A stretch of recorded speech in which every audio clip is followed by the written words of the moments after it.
Our next speaker is Adam Woolway, Head of EV at Parkerpedia. Adam?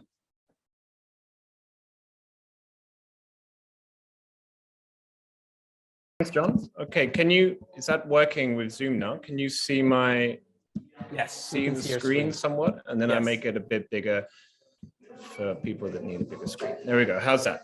Fantastic. Great. Thanks a lot. Good. Yeah, so thank you very much, John, and thank you everyone for tuning in to the presentation.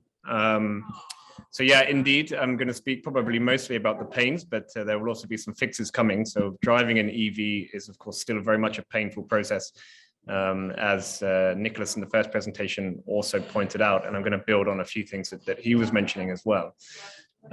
So I'm the head of EV, as mentioned, for Parkerpedia. So just quickly, Parkerpedia, then I think probably most people know quite a bit, some about Parkerpedia at least, but of course it's a company founded in 2007. So we've been active in not necessarily in the EV field, but the parking field since 2007. And it was set up by our founder, Eugene, to answer any parking question anywhere. So we have a global operations and presence. So I'm actually Berlin based in Germany, but we have offices in China, and we have representation in the US. So truly global. And we're a leader in parking and vehicle-centric commerce. And then we have a huge footprint now then across global OEMs and tier ones. So just as a quick recap, this is a number of the companies that we work with. So you can see there really a broad stretch of automotive manufacturers, and we have deep integrations with a lot of these. We also work with mapping providers, such as Garmin, Apple, Telenav, and then also a number of tier one suppliers, as well as Parkerpedia. And the history of Parkerpedia, of course, has been very much based around the whole parking ecosystem and how we can improve on parking and collect that data to feed that to manufacturers. But the role that I play is something a little bit different to that, and that's what I'm going to focus on mostly today. So my role is I'm the head of EV. I'm somewhat a veteran in the EV space, I would say. So my gray hair, which you maybe can't see on a Zoom call, but believe me, it is there, is testament to the fact that I've spent about 10 years now in the EV industry. So I co-founded a company called Plug Surfing back in 2012. So Plug Surfing became quite a dominant EMSP in the European market. So we connected up huge amounts of, so 92% of European infrastructure to make that payable. And we integrated with a lot of OEMs. I got acquired for that company in 2018. And now I've come to Parkerpedia to help accelerate Parkerpedia's EV ambitions. So if we pick up then where the EV market is and build on a few things that maybe Nicholas was mentioning in the first presentation as well.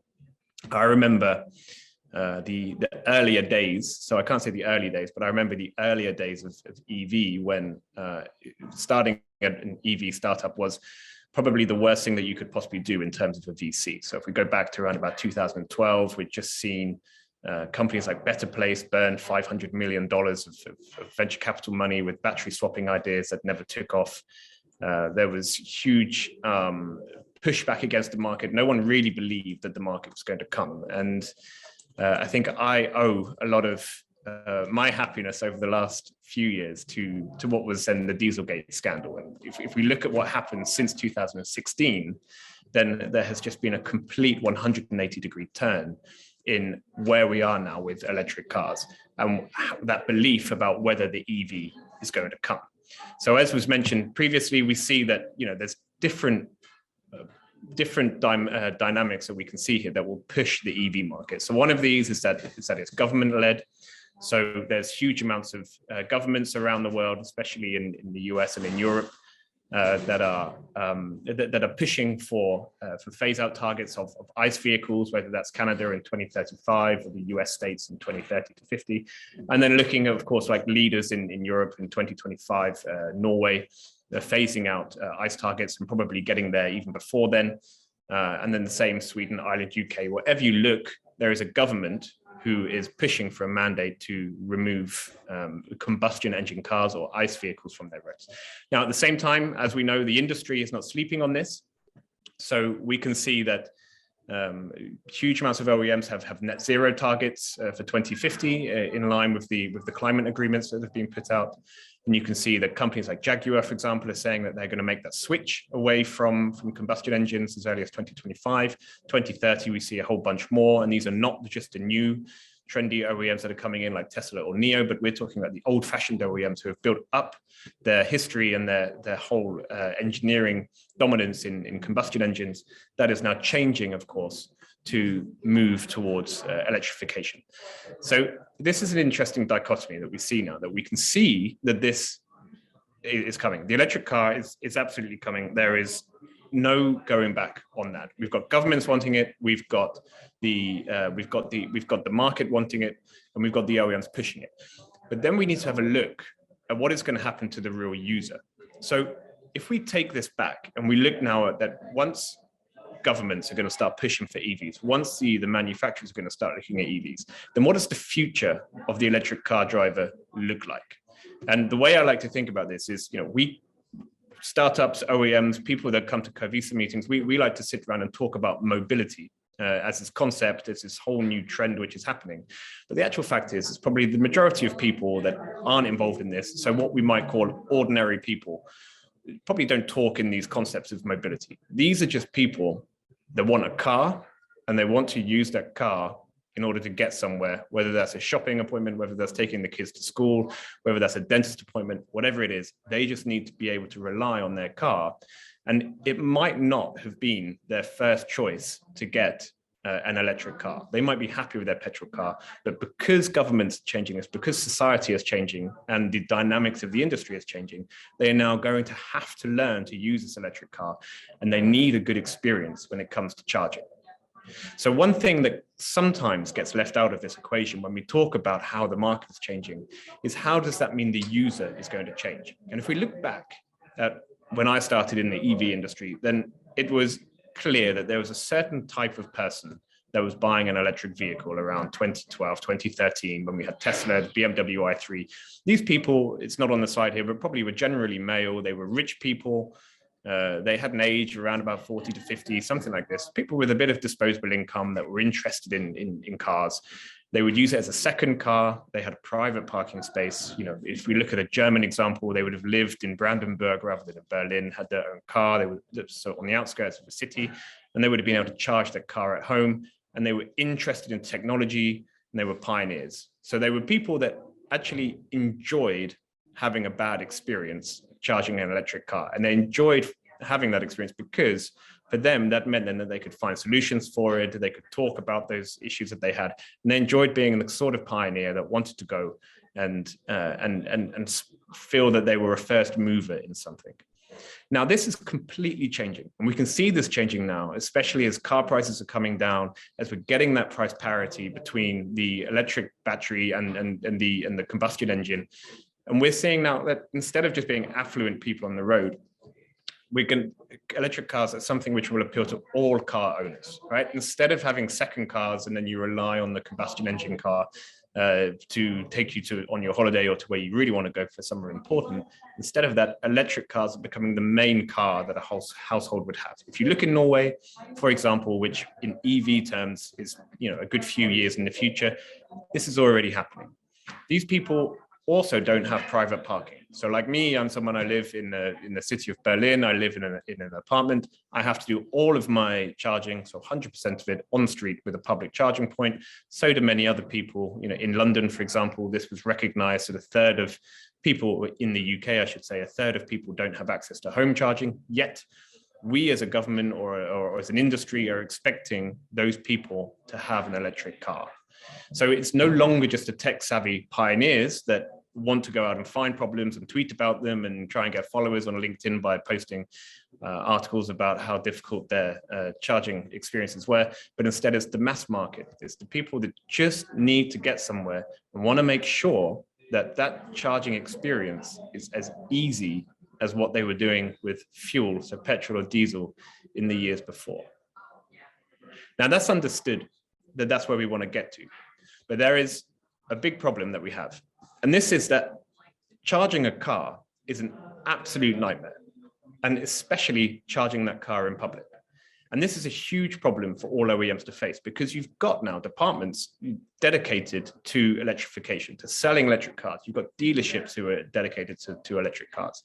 And yet the core function of these cars, so we're not talking here about whether the Spotify connection works or whether there's some media in the back seat, which is a nice to have.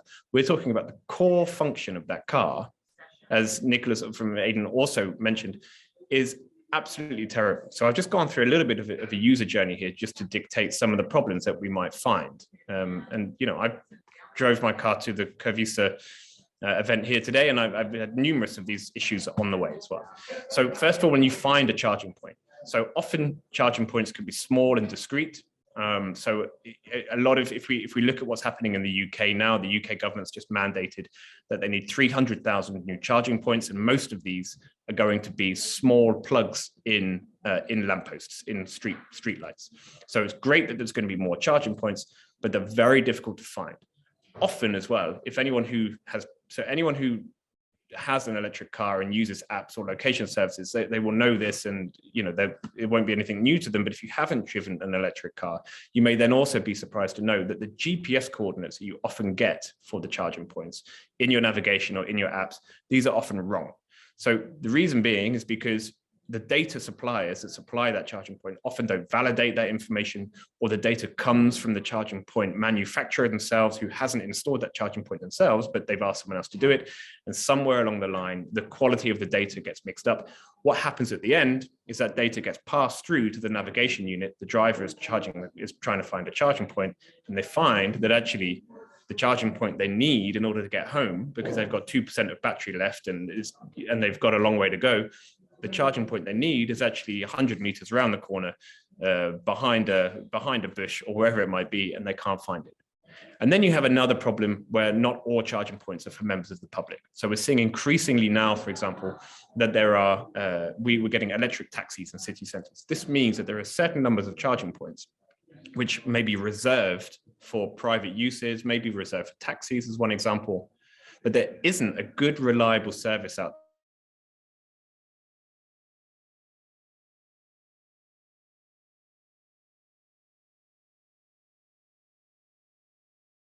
areas which I'm telling you about, and which anyone who's driven an electric car will be able to confirm that the quality of data that you get on the location of the charging point is terrible.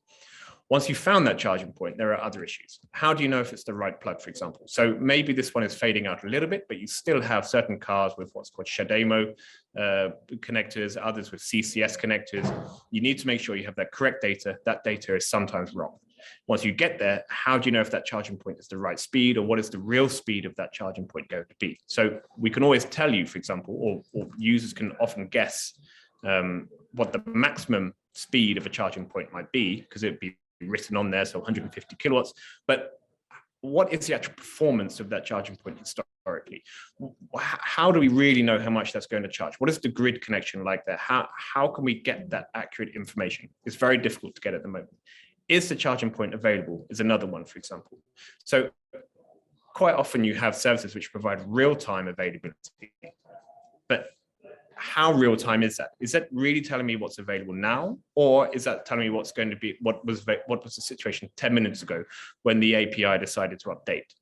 And how much use is it really for me to know if a charging point is available now when I'm, say, 20 miles away, or I'm 10 minutes around the corner and I still need to get there? Once I get there, is it even going to be working? So recently Forbes wrote an article about, I think across Europe, about 1/3 of all charging points at any point in time were out of order. The charging point I tried to use today in the Marriott Hotel here, I got down there and it was defective, big sticker on it. If I was relying on that, it would have been a disaster. Luckily, I wasn't. There was another charging point around the corner, but we need accurate information on whether that's working or not. Then how can you pay for that charging? So we've often seen closed networks, for example. I mean, drivers need multiple apps and RFID cards. Things like plug and charge sound great, so ISO 15118, but they're also quite slow coming. And there's also not really any clear understanding across the industry that that's going to be the right method to go. And then you have things like credit card payments. Do we know whether charging points can take credit cards or not? Where do you get that information from? Fleet billing, monthly billing, all of this is such a new world, which is still riddled with errors that needs to be found out. And then in addition to that, once you know how you can pay for that charging point, then you can say, well, what is the cost of that charging? And this is a question that I often get, is how much does it cost to charge up an electric car? Well, the answer for that is an incredibly complicated answer, simply because of all the variables that you have that I've just showed in the different payment methods and maybe the different roaming, roaming scenarios that you might have. And just one example that I'm giving here on the left of the screen. So this is a product called ChargePrice.app, which a little bit like a fuel price comparison site does it for electric car charging. The difficulty that they have is a UI UX one, simply because when you pick any charging point, and I've picked one here on this map, there can be a huge range. And I think that there is around about 50 different charging prices here for one charging session, where it ranges between 20 euros and 60 euros for the same session. So in other words, what I'm trying to figure out here when I look at this is how much does it cost for me to make that charging, to make that charging session I need for my journey. There can be a range of around about 200% and a myriad of options. And this is not the type of service which we can provide then onto a mass market user. So if we're looking at providing or mandating that electric cars need to be the future, then we need to get better at providing that core function.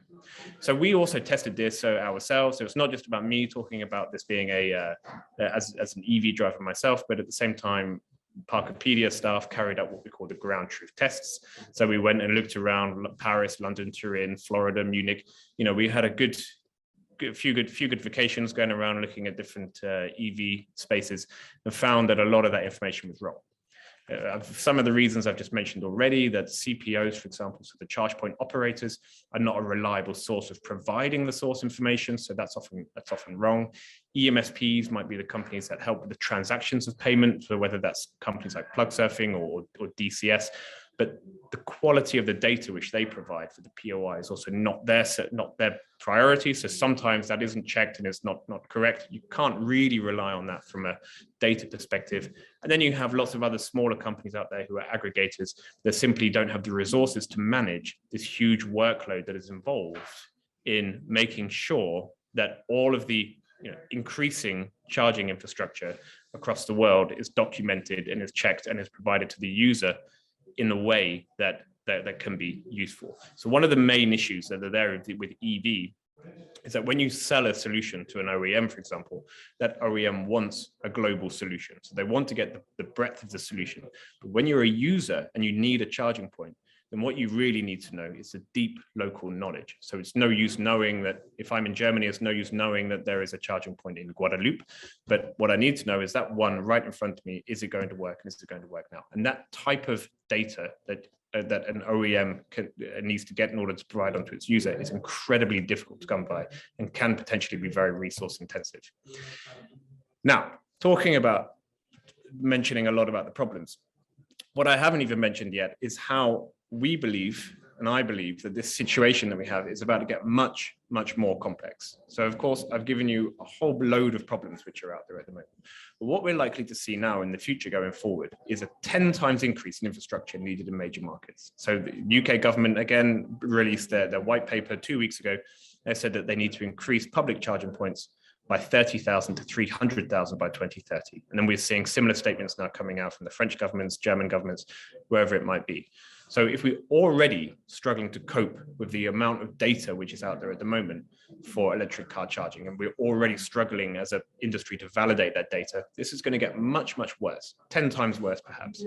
In addition to that, we then have another dynamic which comes in, that when you think about where are all of these charging points going to go, these public charging points, we realize that they are not going to go on street locations, because the business model for putting in a charging point on the street or in a lamppost is very, very tough. In fact, the business model doesn't even really exist. So the answer is we're going to find that the majority of publicly accessible charging infrastructure is going to go on private ground. And we can see this happening now across the world already. So if we just look at just a few tie-ups, and I could have done research and found many more, but these are just a few that I pulled together to make the point, is we can see announcements of, say, various charging point operators across Europe and North America, who are putting their charging points in supermarkets or in DIY centers such as Helveg and EMBW. We've got Electrify American Walmart, Podpoint Tesco in the UK, Allego and Reva in northern Germany. All of these charging points are going to be publicly available, but they're being put in supermarket car parks, as an example. Now that then becomes an additional problem with a huge layer of complexity that I believe the automotive industry haven't really properly thought about. So I'm going to give you this example here. So here is a publicly accessible charging point in Berlin. So I found this on the 5th of January this year. So it's a DC fast charger. It's completely free to use because that's sometimes how supermarkets work. They just want to get you in and give you a charging point to connect up to. So absolute dream to find that because I can charge my car quickly and I can do it without spending any money. The problem is what I'm not showing in this picture, but I also need to know is that there is also then a 90-minute parking restriction for here because this is a public charging point on private ground. So I can use the charging point as a member of the public, but it's regulated by the parking restrictions. And I need to know that there's 90 minutes there that I can charge.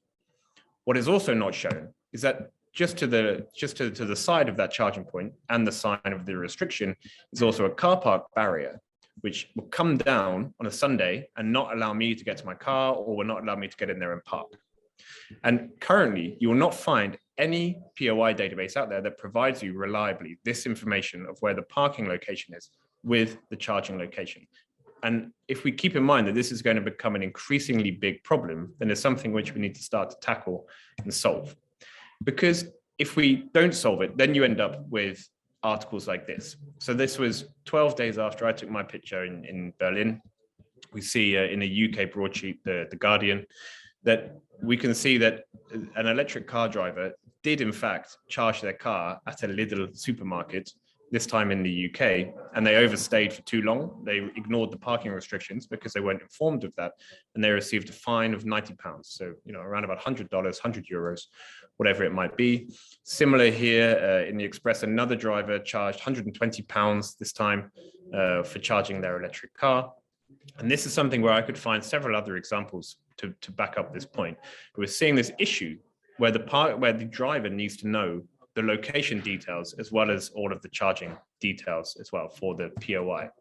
So if we look at this from a product perspective and we zoom out a minute and we think about who the driver of the mass market electric car is going to be, then we need to redefine the user experience. We need to put our design thinking heads on, think about the empathy of the driver, and we need to redefine that whole EV charging user journey.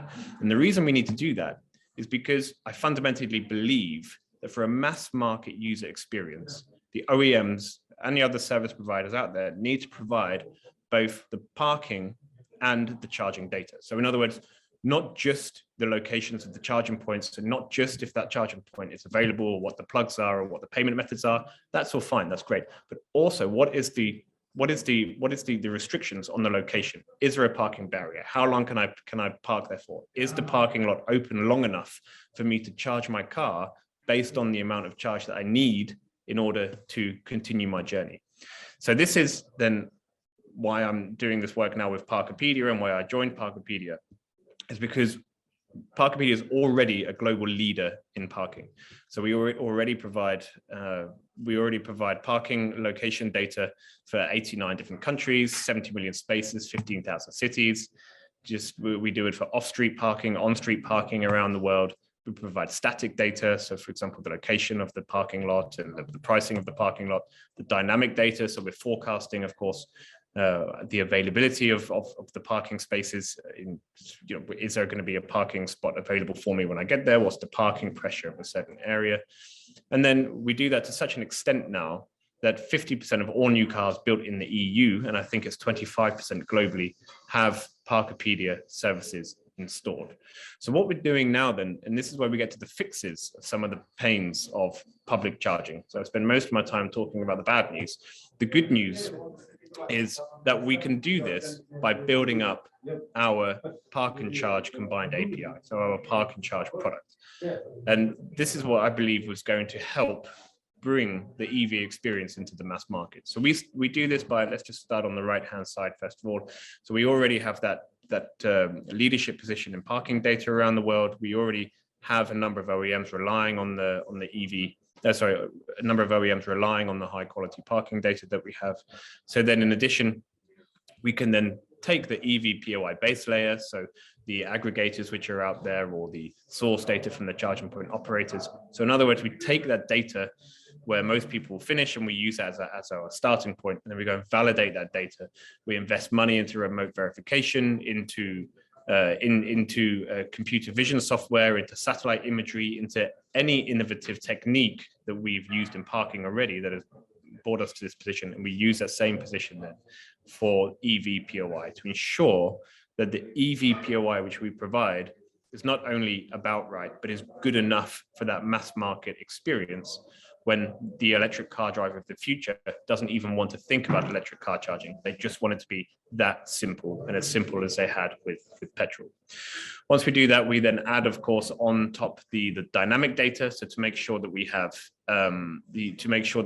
the real-time availability of those charging points.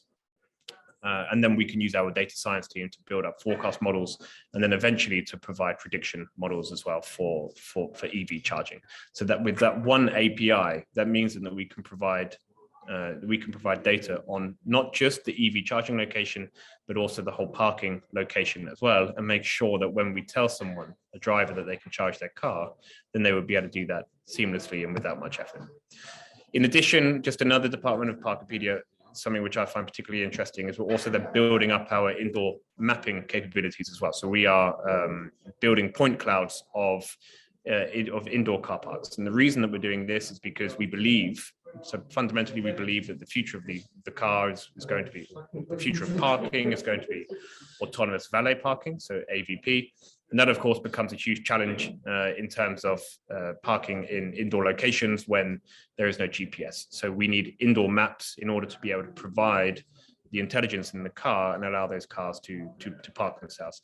But a nice side step from that also allows us to very accurately then plot the accurate location of charging points which are built in indoor car parks. We're going to see an increase now in these indoor car parks. We're going to see an increase in charging points put into indoor car parks simply because we're running out of space in city centers, etc., where charging points can be installed, where they need to be installed. So they're going to go into indoor car parks. How do you find a car park when it's on the you don't know what floor it's on, you don't know what bay it's in, and you don't know even if it's there? Well, the answer is, one of the answers can be that you can do it with indoor mapping from Parkerpedia.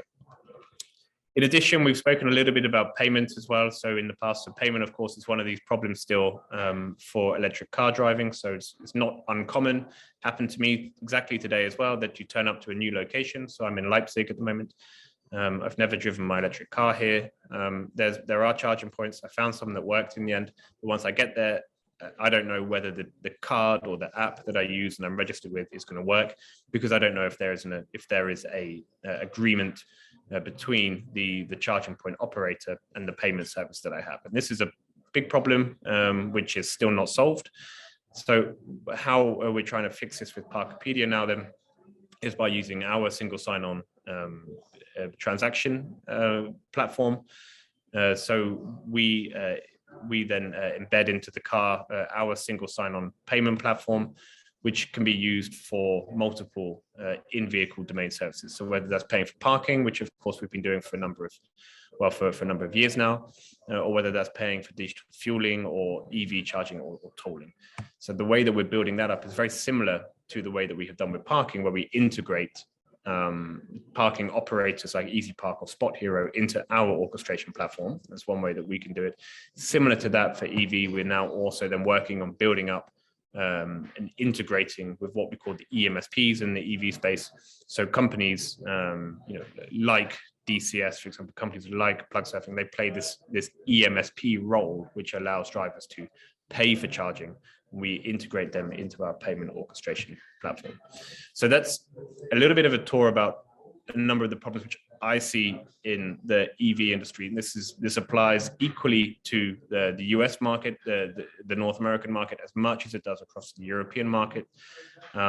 We are bringing up fixes for this problem. It's something, of course, which I'm particularly passionate about, getting the EV to the mass market after all of these years. So I would love to speak to you more. Here are my contact details. Please keep in touch. Thank you.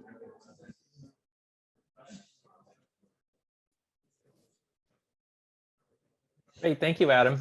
That was quite a bit of information and all very good and very detailed, which is I think what we need to understand this.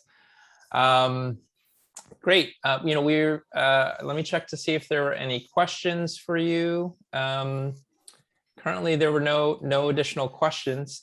So thank you again for your presentation, and we'll see you here shortly again for the panel in about 15-20 minutes.